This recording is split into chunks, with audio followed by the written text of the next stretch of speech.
Now the way that you set up your markup for your project is you go in here and edit the header.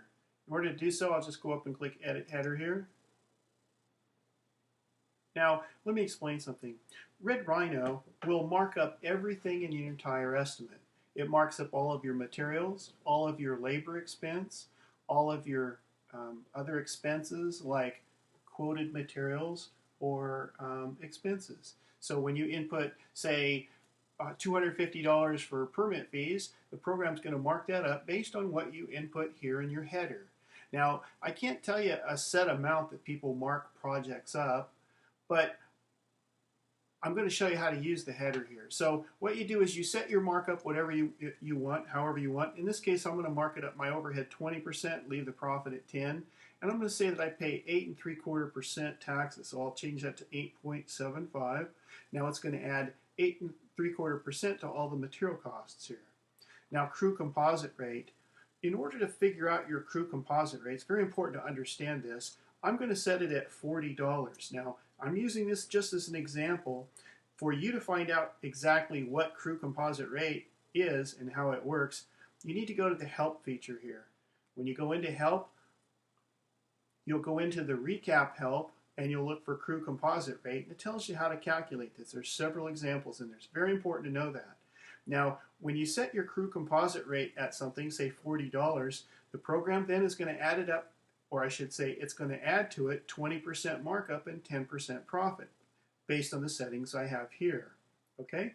Now I won't explain general foreman rate right now and superintendent rate. In residential, I almost never use those, so I won't explain it right here. But just click Save Header. And when you do, it recalculates the totals here that's shown at the bottom. Okay? Now, that's how you set your header or you set your markup in the recap. I want to explain one thing further. Again, I mentioned that the program's going to take the crew rate that you set here times the overhead and profit. Now, the crew composite rate is considered your average cost of labor per man per hour. Again, read in the Help feature how that works. But I'm just going to show you an example of what the program's doing here. Since I have my crew rate set at $40, the program marks it up 20% overhead and 10% profit. I'm going to whip out my calculator here. I'm going to put 40 in my calculator and take that times 1.2%, which is 120%. See what I'm doing?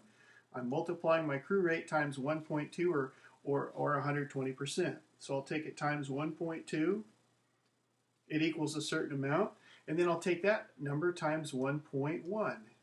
Here, let me highlight it correctly here, which is 110%. So I'll take that times 1.1.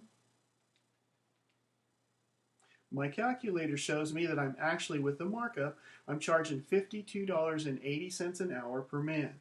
Okay? So that's how it works with the Edit Header feature.